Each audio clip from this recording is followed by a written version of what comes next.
All right, we got visualizing the story. Take a look.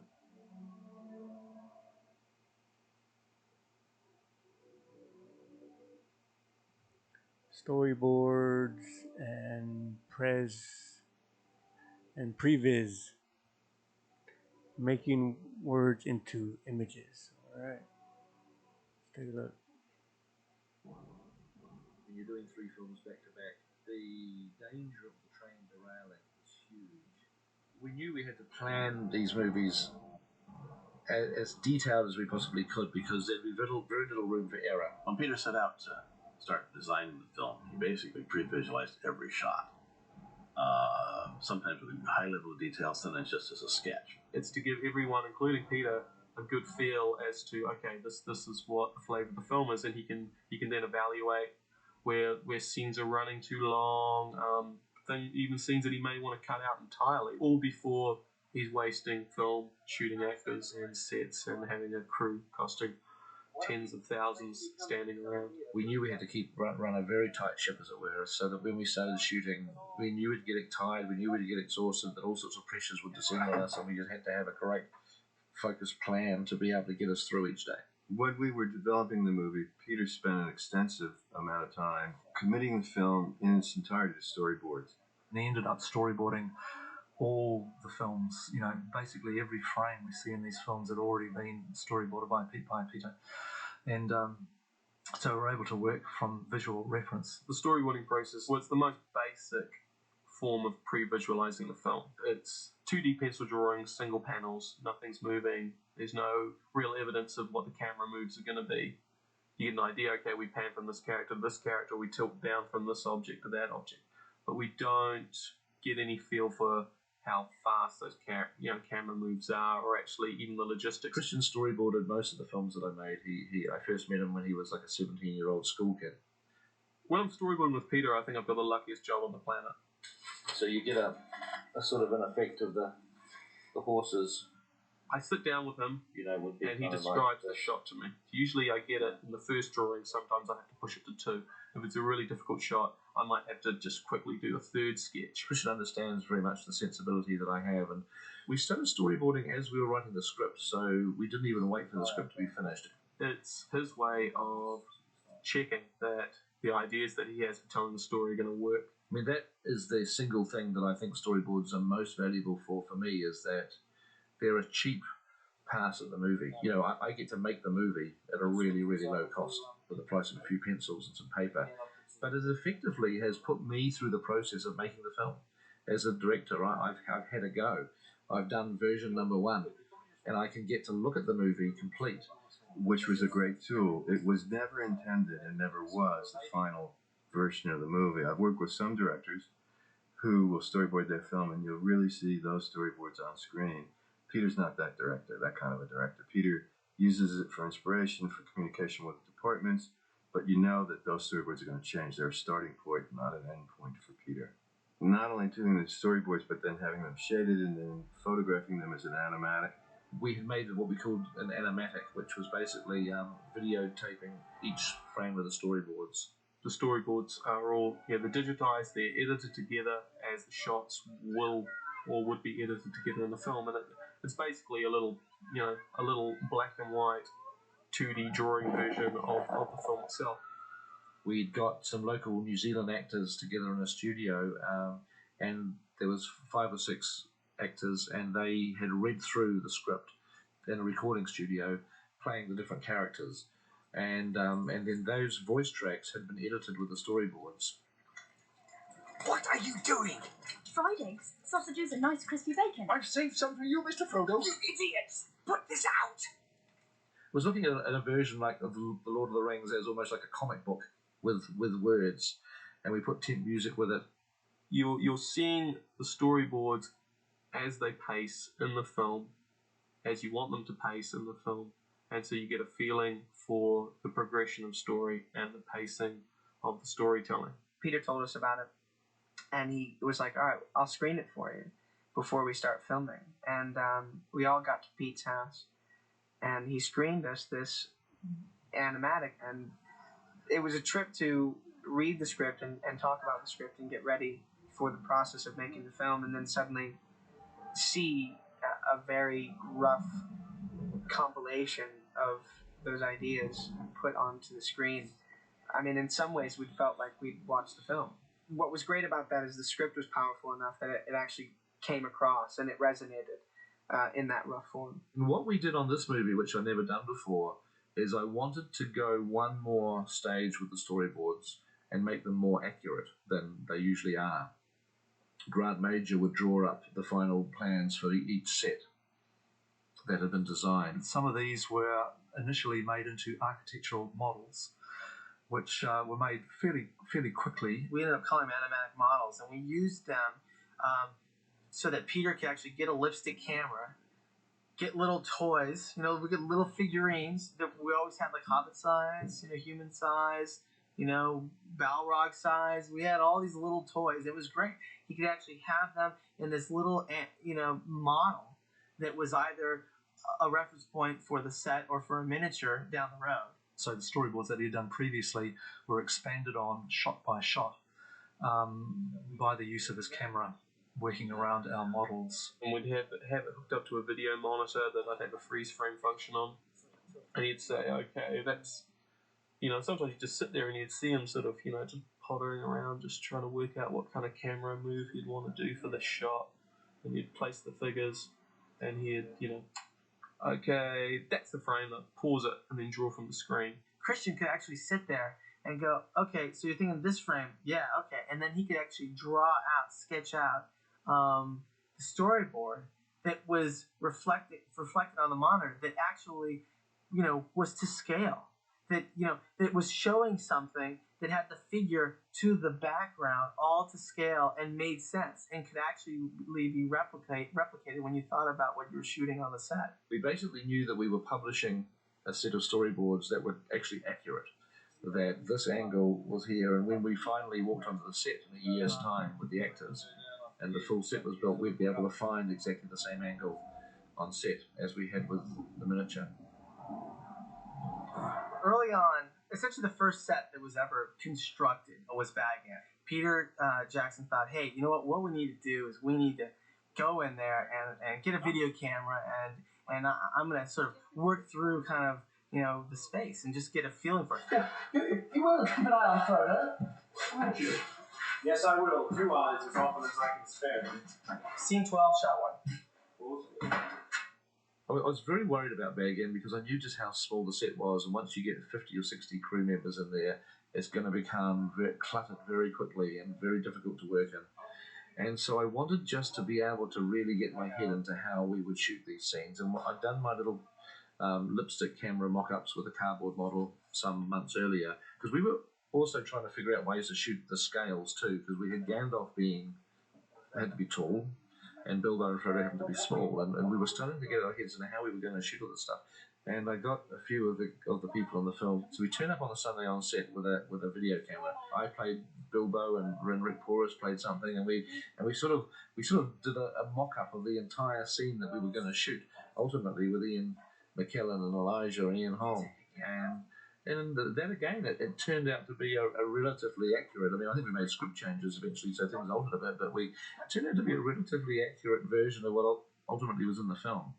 Through me, that ring would wield a power too great and terrible to imagine. Beyond the storyboarding, we also did like another level of planning, which is sort of like bringing the storyboards to life in a variety of ways. And it's called pre-visualization, that's what it's called, previs.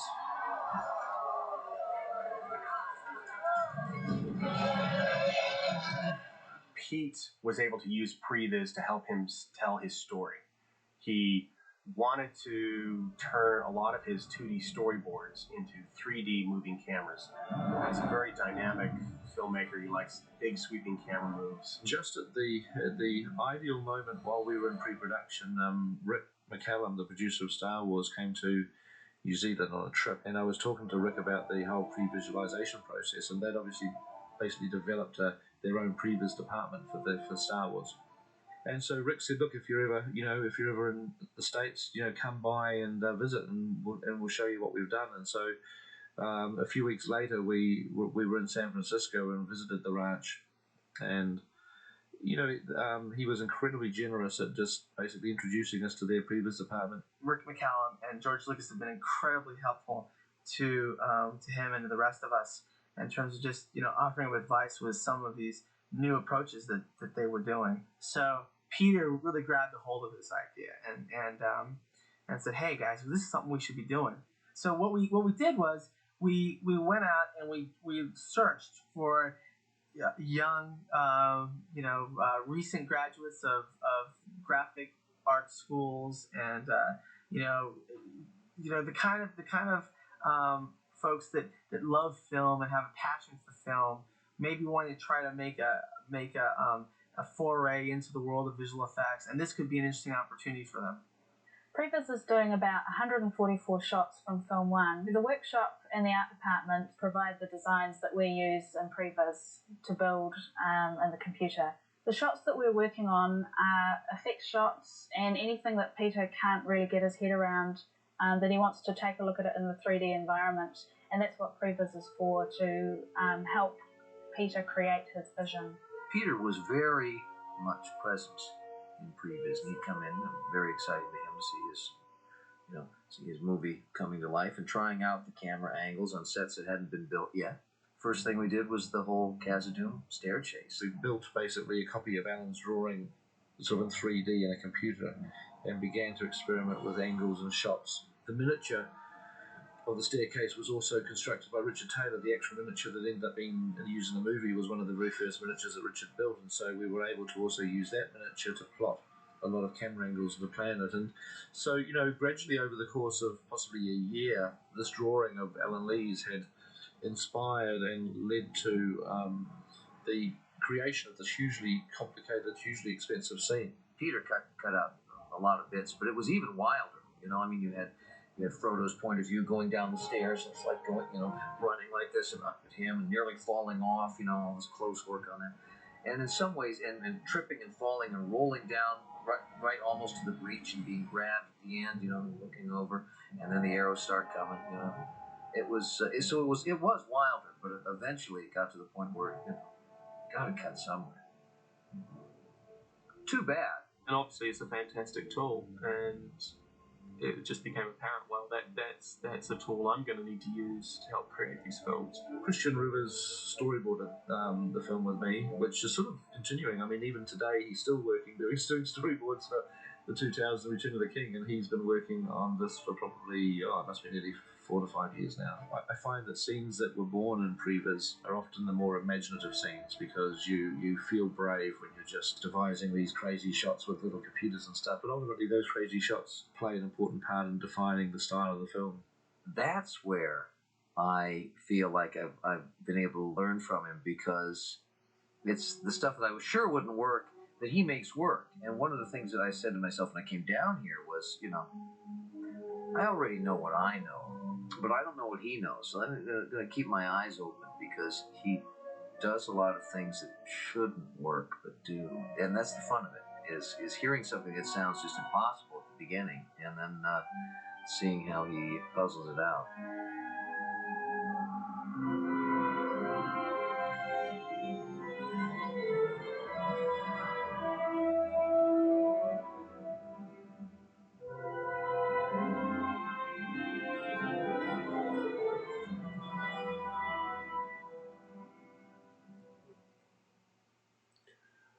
Previs. Quite amazing. Very interesting. Alright guys, that was the Previs. Let's take a look at what's next. Alright, let's see what we got next. Early storyboards. Early storyboards.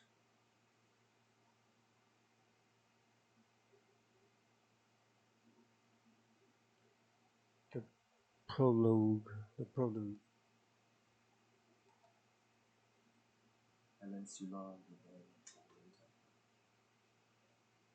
world is changed. The beauty of the elves, children of Iluvatar, is fading from our world, passing beyond these lands into legend, into myth, into dream.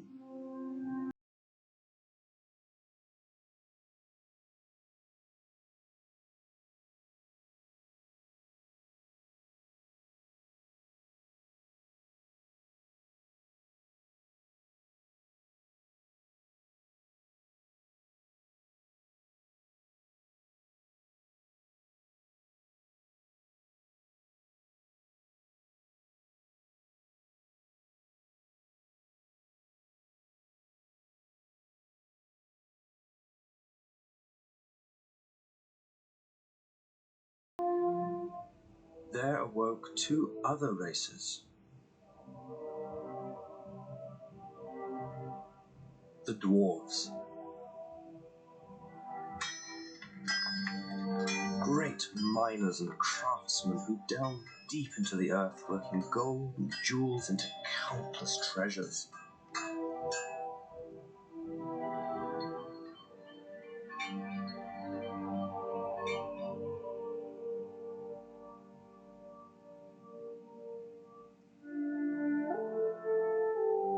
In the age of the sun came men. Many were the bloodlines of this race, some weak and corrupt, some noble and just. Mortal men were still the children of creation.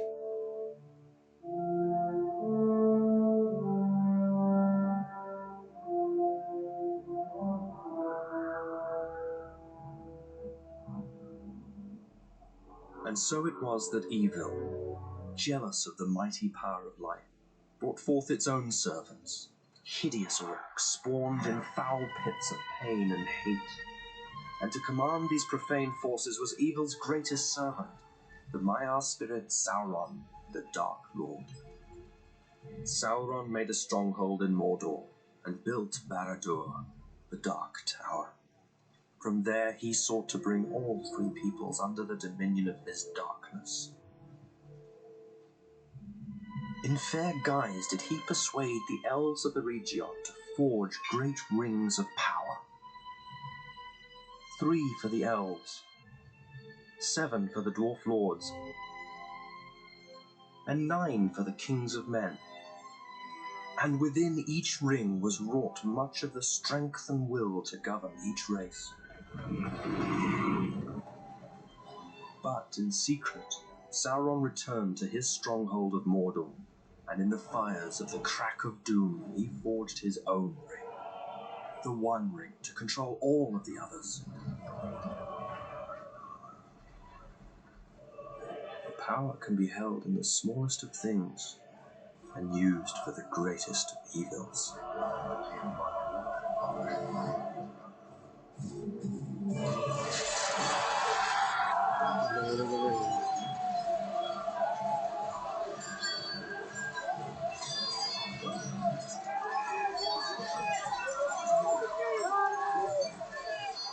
And so it was, at the close of the Second Age, a great battle was fought on the plains of Dagorhand.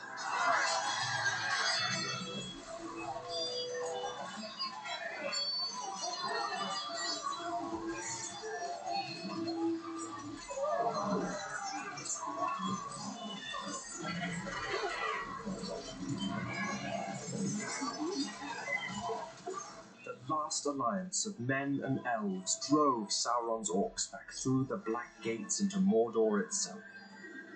Aeglas, the spear of Gil-galad, and Narsil, the sword of Elendil, held sway and darkness fled before them. Yet it was a dangerous victory, for on the slopes of Erodrin, the mountain of doom, Sauron himself was caught.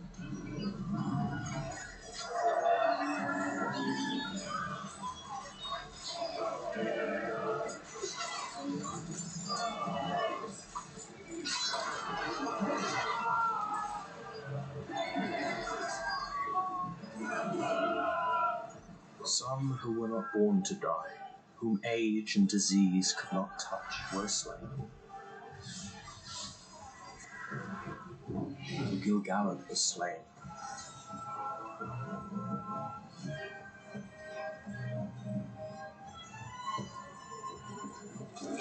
And Elendil fell.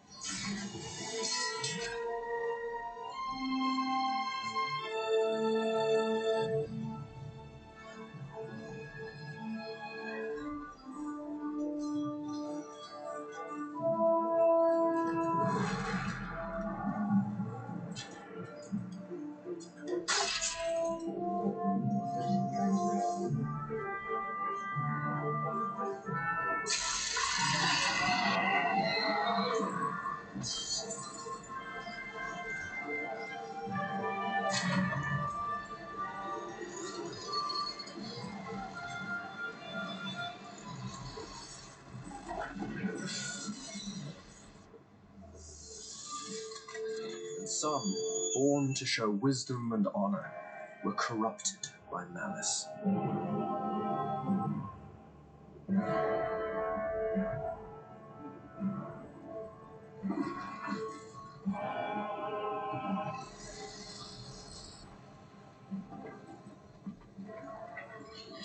Cast it into the fire! Destroy it! Moron's dead. Why destroy his ring? While the ring survives, his spirit lives. He will return. Stay away from me.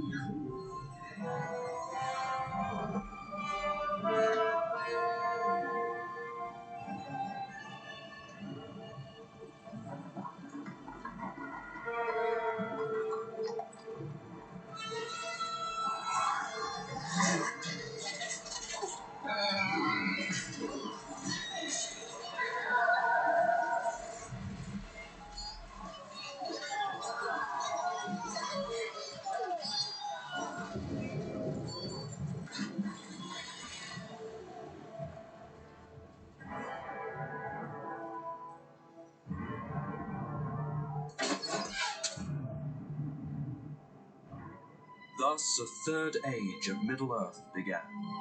History became legend. Legend became myth. And some things that should not have been forgotten were lost.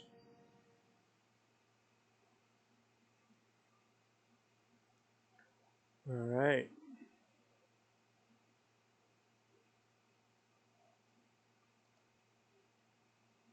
The prologue. Okay.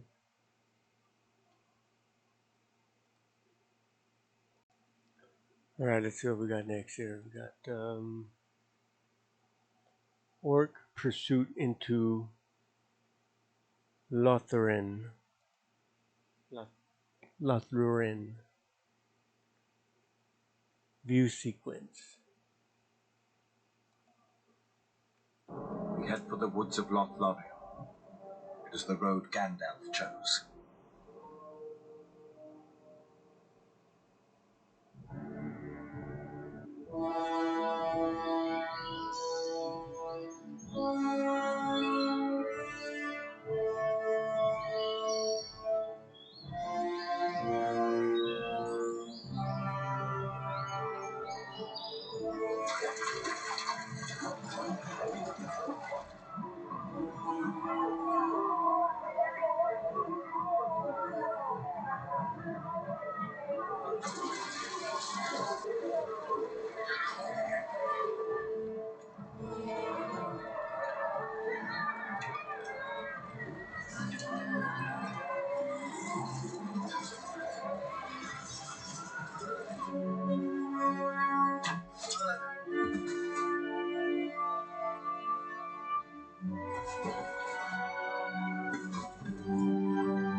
Across the waters of the Nimrod Down. Curse their foul feet! Except they had entered Lothlorien. They will not leave it alive.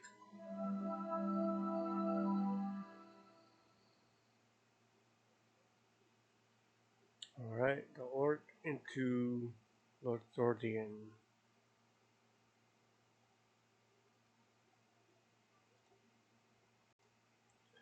All right, let's see what we got next.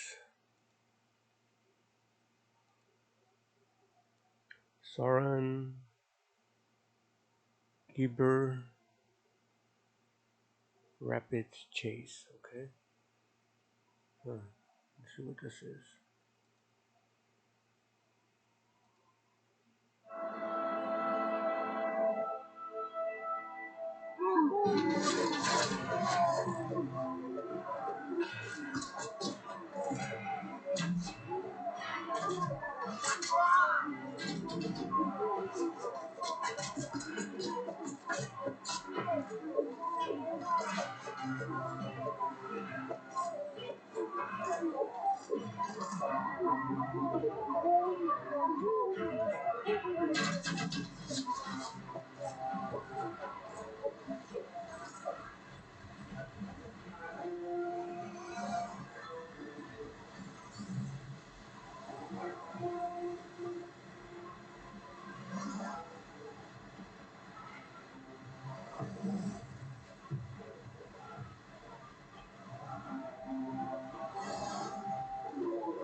Alright, that was interesting.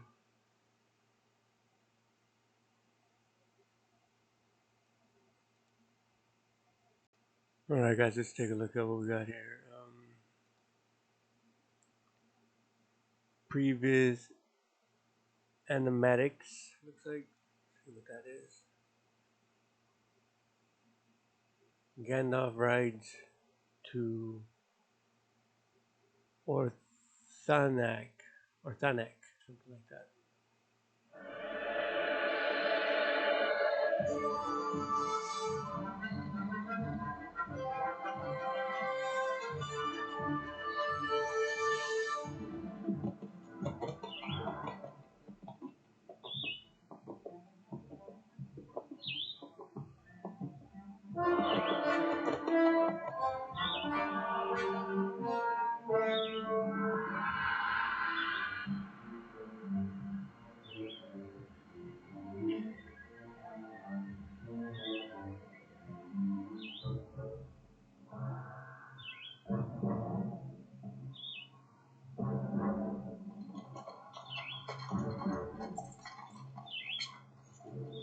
The hour grows late. Smoke rises from the Mountain of Doom. The shadow takes shape once more in the darkness of Mordor. And Gandalf the Grey rides to Isengard, bearing ill news. For that is why you have come, is it not, my old friend? Interesting. Okay. That was good. That was pretty interesting. Alright, let's take a look at the next one.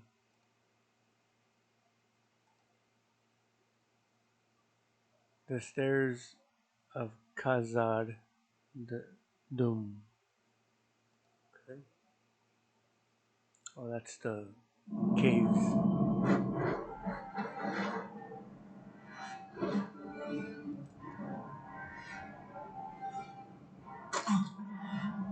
The Bridge of Khazad Dûm! The Bridge of The gate is Khazad Dûm. near! Okay.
Nobody tosses up dwarf.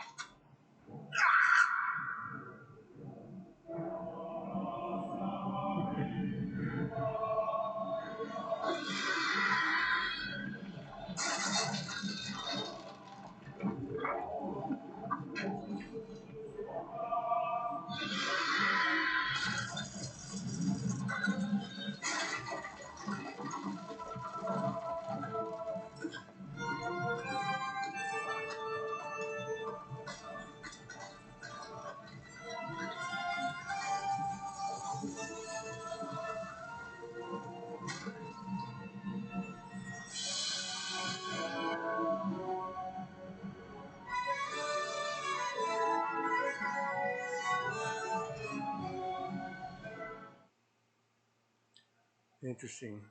I remember that scene.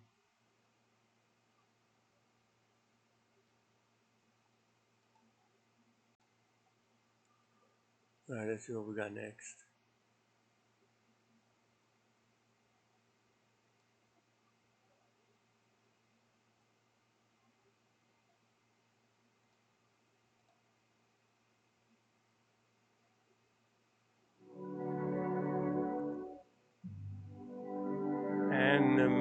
Animatic. to film comparisons. Okay.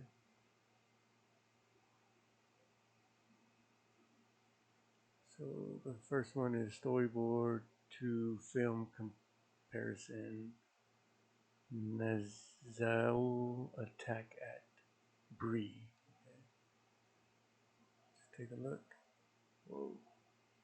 Split screen comparison, storyboard only, film only. Okay, let's do film only.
What are they? They were once men, great kings of men. Then Sauron the Deceiver gave to them 9 rings of power. Blinded by their greed, they took them without question, one by one, falling into darkness. Now they are slaves to his will. They are the Nazgul, ring wraiths, neither living nor dead. Do the storyboard only.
What are they?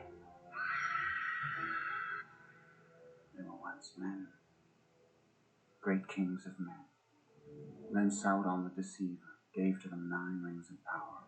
Blinded by their greed, they took them So without they are the question, kings of men. one by one, falling into So I darkness. thought 9 of them. Now they are slaves to his will. That's right. They are the Nazgul, ring wraiths, neither living nor dead.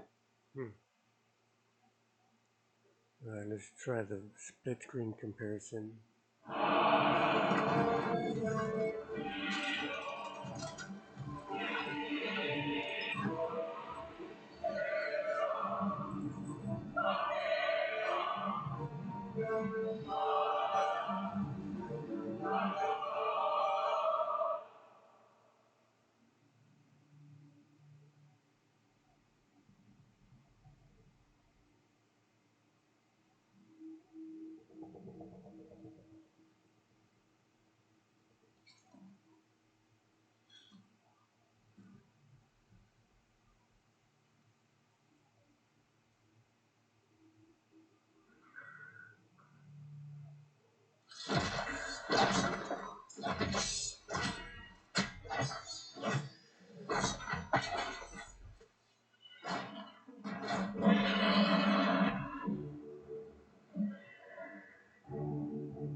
What are they? They were once men, great kings of men. Then Sauron the Deceiver gave to them 9 rings of power. Blinded by their the greed, Deceiver. they took them without question, one by one, falling into darkness. Interesting. Now they are slaves to this world. They are the Nazgul, ring wraiths, neither living nor dead. Interesting.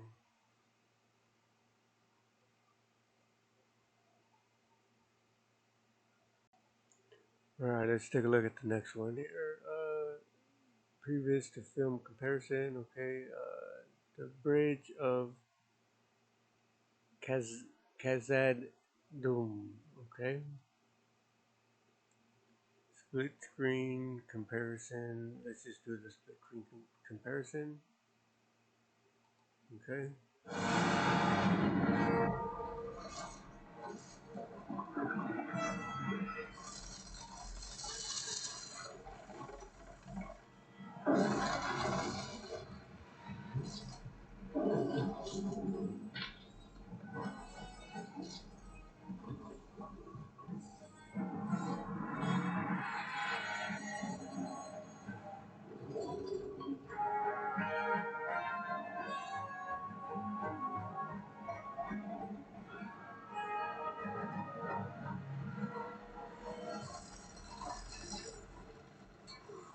You cannot pass!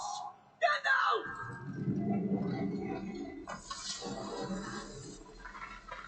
I am the serpent of the secret fire, wielder of the flame of Arnor. Dark fire will not avail you. Flame of Udun!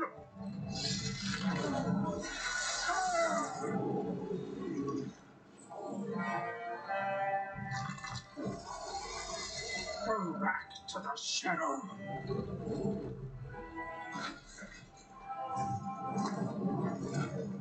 You shall not pass!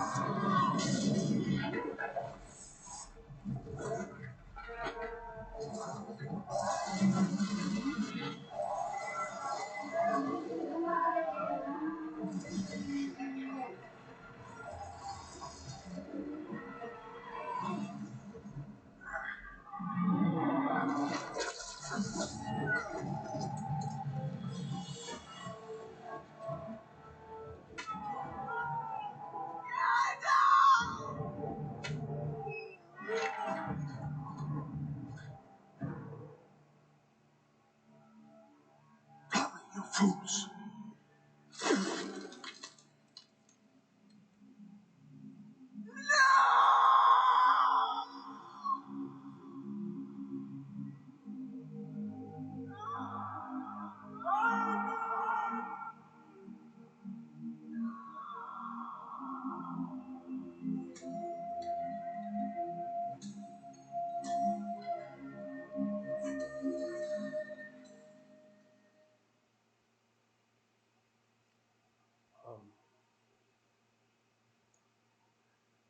Let's do the previous.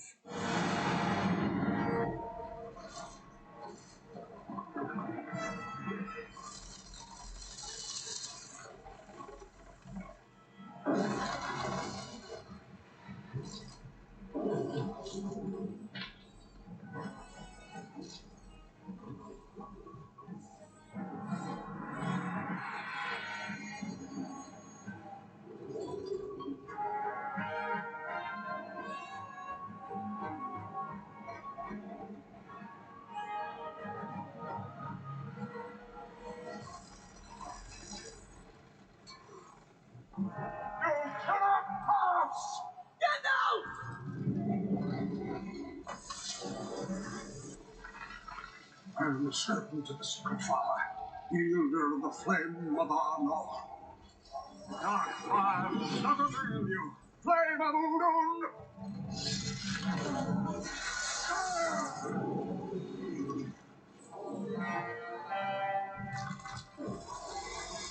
Go back to the shadow.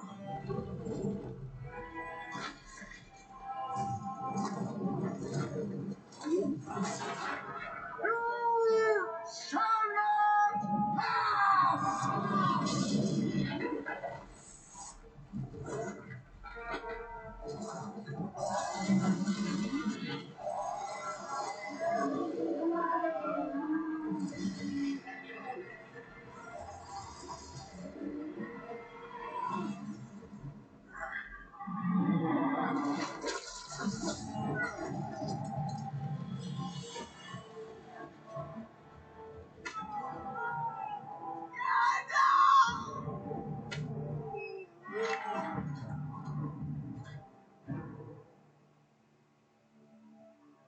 Cover, you fools!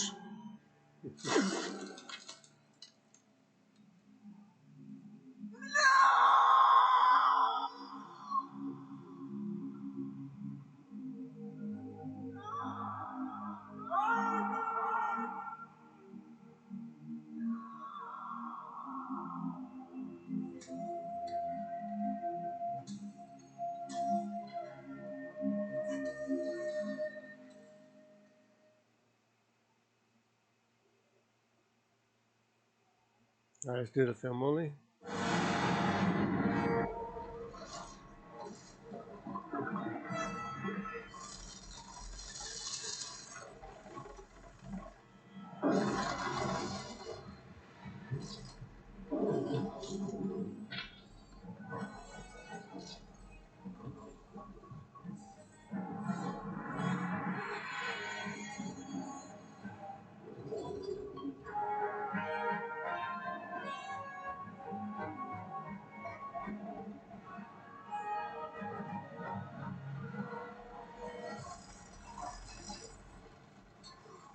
You cannot pass!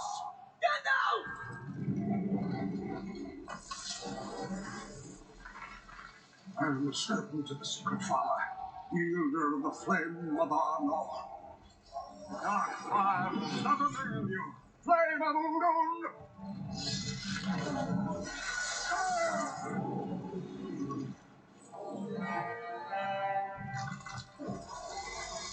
Go back to the shadow.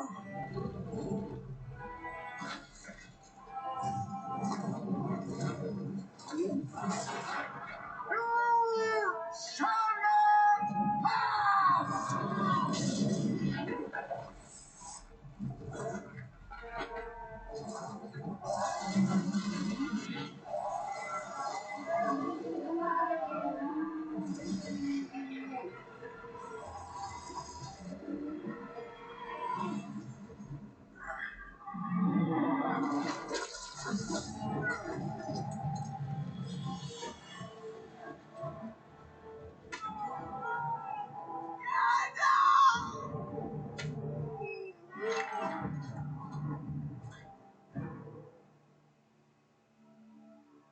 Cover, you fools!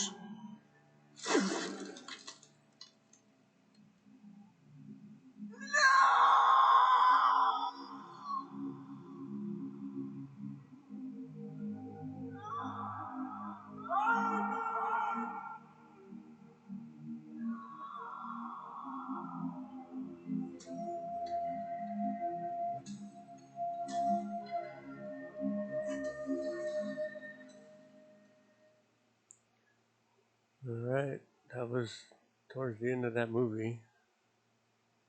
It's a good way to end that movie. Alright. Alright, let's see what we got next.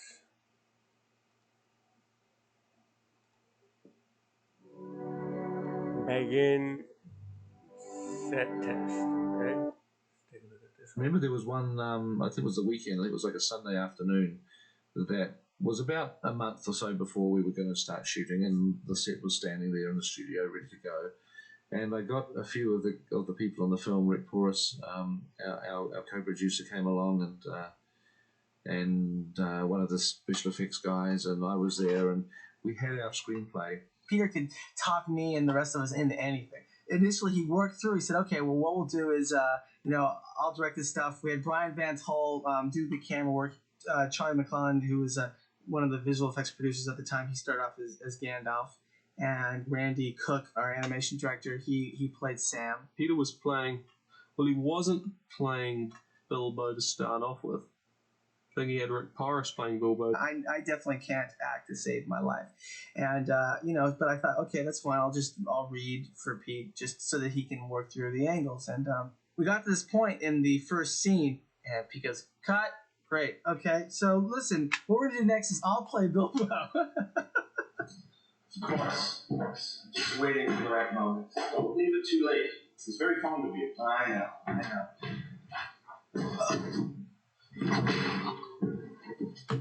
Bilbo?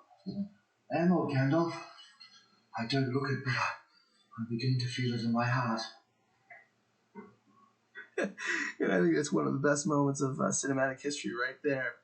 Scene 12, shot 24, take 4.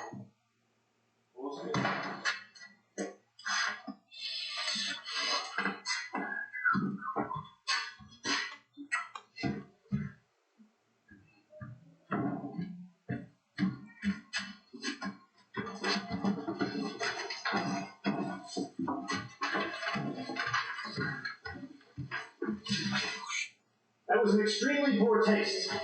You've kept that ring secret all these years. There's no need to go and make such an obvious display of it. Oh, come on, Gandalf. It was just a bit of fun. There are many magic rings in this world, Bilbo Baggins, and none of them should be used lightly. Of course, you are an interfering old busybody, but I expect you to best as usual. You mean to continue with your plan? Yes,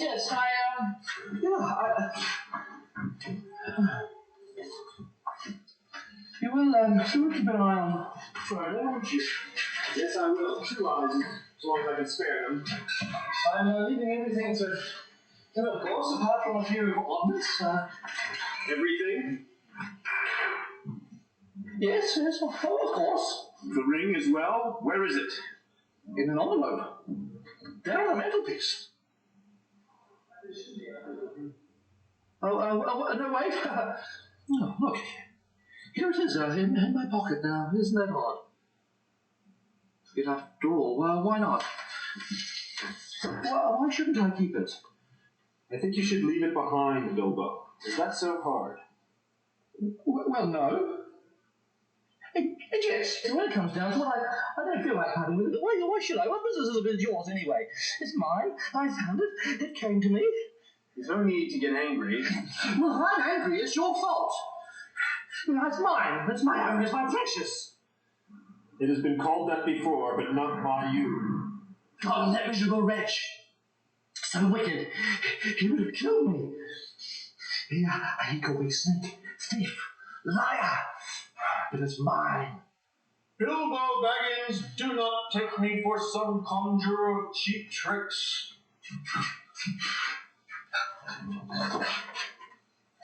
I'm not trying to rob you, but to help you.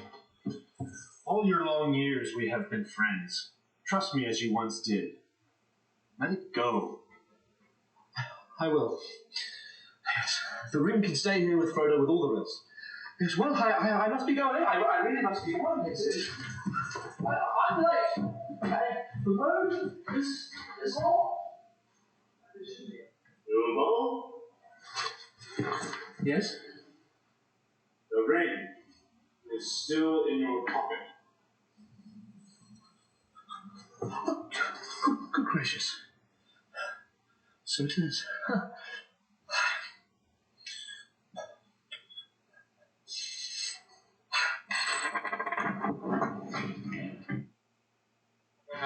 Recording. Okay, this is scene 12, shot 3, second half of the shot. Well, this is really quite simple. You take it, Gandalf. Here, it's yours. Through me, that ring would wield a power too great and terrible. I would become like the Dark Lord himself. Well, alright. We'll put it back in the trunk. It's not as if the Dark Lord is going to come knocking on the door of Bag End. Is he? Is he, Gandalf? I tried to find the creature Gollum. I looked everywhere for him, but the enemy found him first.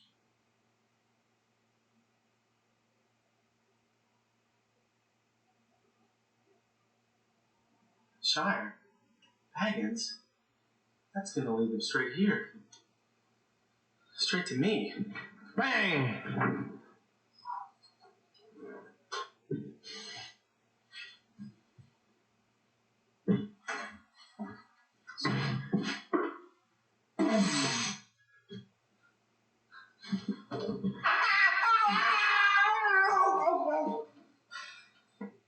Samwise Gamgee, you've been eavesdropping. I ain't been dropping no ink, sir. I was just trimming the hedge under the border of the wither, if you know what I'm about me. It's a little late to be gardening, Samwise Gamgee. I heard Mr. Frodo cry out. I was worried. Please, Mr. Gandalf, don't hurt me. Don't turn me into anything unnatural. Alright, there you have it.